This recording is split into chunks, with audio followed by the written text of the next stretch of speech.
Hey there, Jamie here from Keto Save Me. Hope you're doing well and thanks so much for tuning in. I really appreciate it.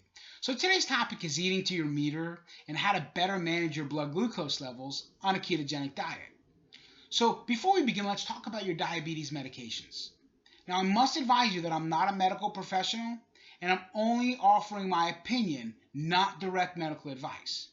I do, however, recommend you notify your physician and let them know of your plans to reduce or remove the carbohydrates from your diet.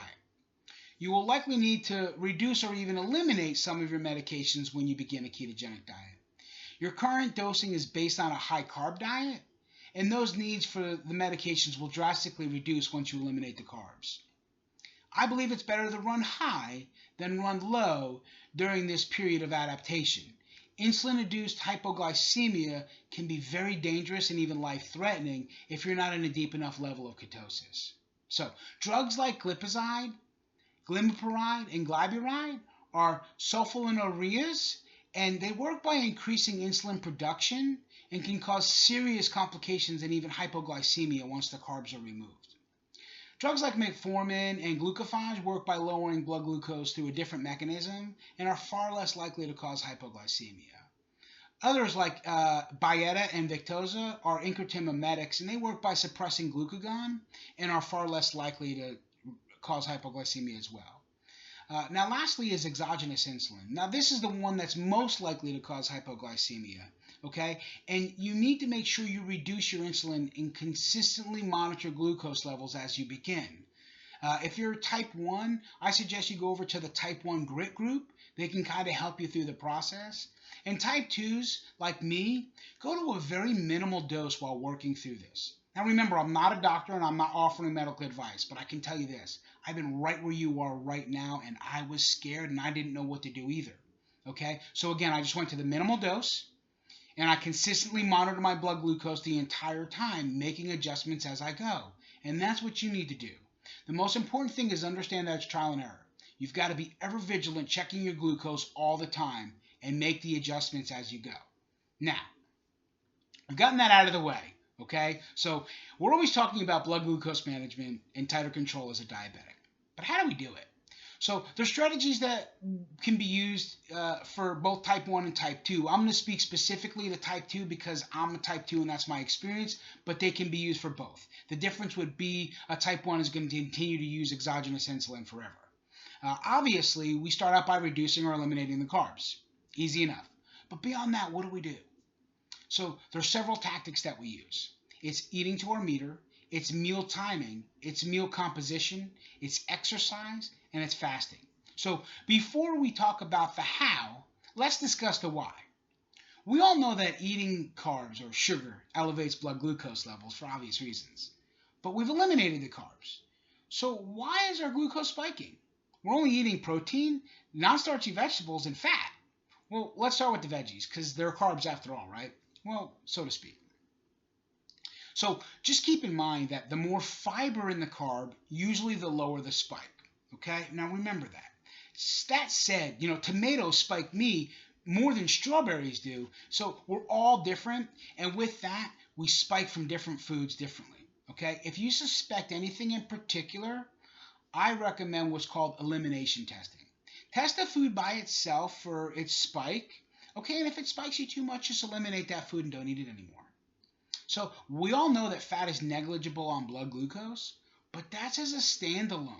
When we combine it with other foods, it can easily exacerbate glucose levels by the way of additional free fatty acids in the bloodstream for insulin to deal with before it can clear the blood glucose. So we've already got too much insulin. We've got too much fat. Okay, so more is not always better. Okay, so keep in mind that some fat will help shunt blood glucose spikes, but it can definitely prolong the glucose levels as the insulin is trying to clear the fat and the glucose. So the biggest reason, though, we see a spike as a type 2 is protein. I know it sounds crazy, right? But it's true, and here's why. When we eat protein, muscle protein synthesis is activated. That's how we break down the amino acids of the food to help build, grow, and repair. The body does this through mTOR and insulin. Now, you know those two dirty words that we keep hearing floating around? Well, guess what? They're not bad. Okay? Without them, we die. They're just bad at high levels. So, that in mind, eating protein spikes insulin so that insulin can do its job. No big deal, okay? But insulin lowers blood glucose. The body has a very tight control system over glucose levels called glucose homeostasis. So the body releases or uses glucagon when you eat protein to counteract the effects of insulin. Okay, because glucagon will raise blood glucose by signaling a hepatic glycogen response. Now, it sounds complex, okay, but it's simple.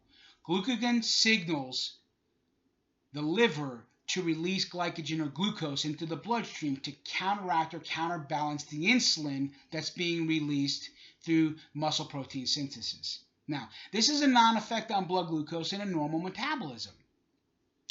Now enter dysregulation in a type 2 diabetic like you and like me.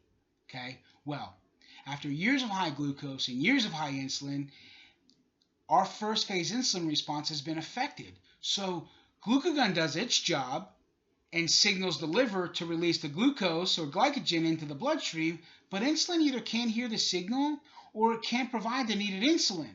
So the liver lets the glucose out. There's no insulin to bring the blood glucose levels back down, so boom, we get an immediate blood glucose spike as a type 2 diabetic. Now you understand the why.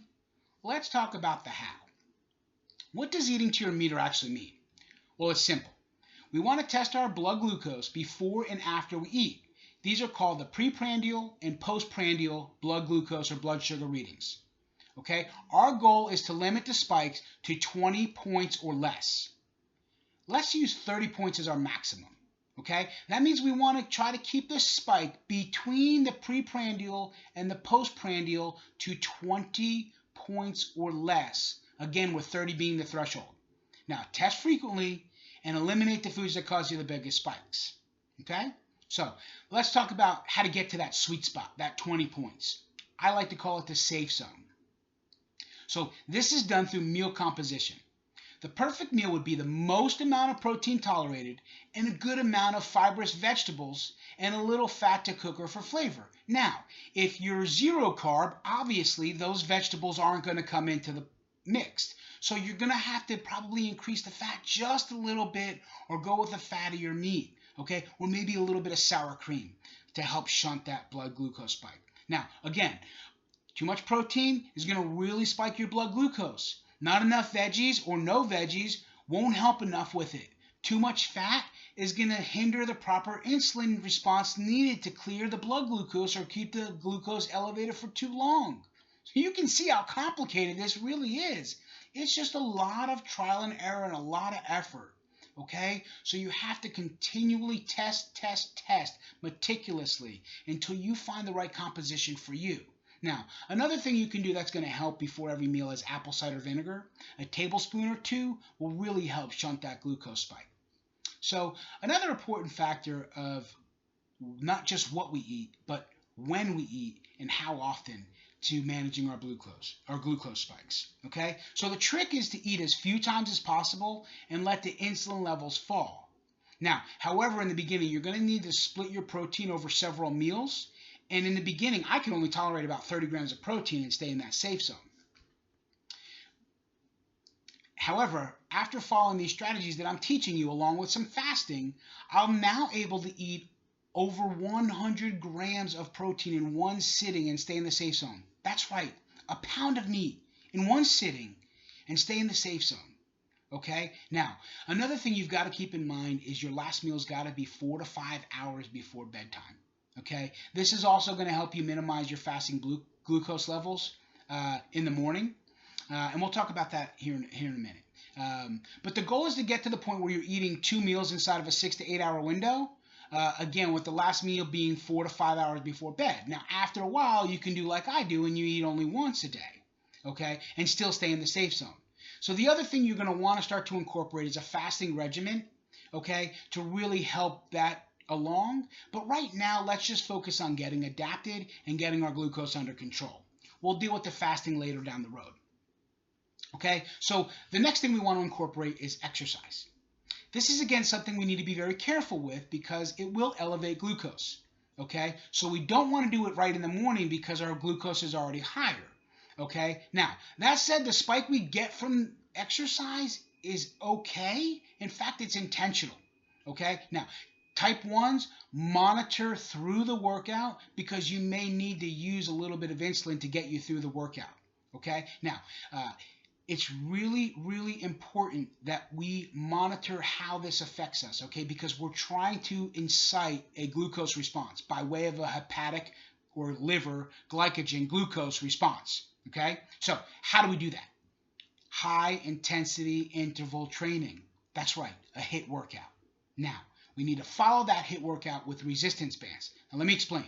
The HIIT workout is going to stimulate the blood glucose. Okay, the glucose spike is going to come. It's going to come by pulling all the glucose and glycogen out of the liver and all of the muscles into the bloodstream, okay, to fuel the workout. We want this. Now, while that glucose is elevated, we want to move directly into a band workout, and this is going to clear the glycogen, okay, the glucose, into the muscles, not back into the liver and not back into the cells and organs. Now, you can do this with any style of HIIT workout that you can tolerate. The most important thing is that you follow it up with the resistance bands.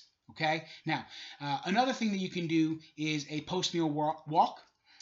Just a nice leisurely stroll. Help you burn off some of that glucose spike, forcing that glucose or glycogen back into the muscles. It's also going to help you a little bit with, digestion. So the next thing we need to work on is our fasting glucose, or what some people call DP, dawn phenomenon. And this is our glucose levels upon first rising. Okay, so first let's look at what exacerbates fasting glucose levels. It's food, it's cortisol, it's stress, it's poor sleep, it's liver dumps, and it's gastroparesis. Okay, first, food. Not specifically what you're eating, but more specifically, eating too late, eating too much the day before, or again, too much fat. Okay? Now, the next thing we need to look at is our cortisol. This is that fight or flight hormone that signals a glycogen release from the liver and then turns out as a blood glucose response or a blood glucose spike. Okay? So what drives the cortisol? Well, it's stress. So let's try to read a book. Okay? Let's try to meditate. Anything we can do to try to reduce those stress levels. All right? So if you're always stressed and always fatigued, like most of us type 2s are, you can bet on a high fasting glucose. Now, poor sleep is another big one. Things like blue screens, travel, going to bed too late, a lumpy mattress, all of these things affect sleep, and all of those things affect cortisol levels and a few other things that drive fasting glucose up. Then there's the periodic unpredictable liver dump. That just happens for some unknown reason that spikes glucose. The other thing we have to deal with is gastroparesis, or stomach emptying. And this is where the stomach contents actually release into the small intestine slowly or unexpectedly. Okay, so basically it's like your normal postprandial spike, but it just kind of happens anytime in the middle of the night, in the morning. So you can see how complex this issue really is. So there's a couple of things you can do through supplements that will help. Magnesium glycinate. Not only recommended for a ketogenic diet, but it's also going to help with your glucose management. Okay, vitamin D3 and a B complex is going to help with the fatigue and therefore also your glucose levels as well. I also suggest taking berberine and ashwagandha before bedtime to help with those cortisol levels in the morning. Another thing you can do is a little apple cider vinegar before bedtime to help mitigate those spikes. As far as the berberine, you can take that up to 3 times a day. So if you want to find out how to get started on a ketogenic diet, please join us in our group, Keto Save Me group on Facebook. Now it's a private group, so you'll have to request to join, but no worries, someone will approve your request promptly. Now, as always, remember we are all individual, as such our journey, and keto saved me, and it can save you too. Thanks again for watching. Be well.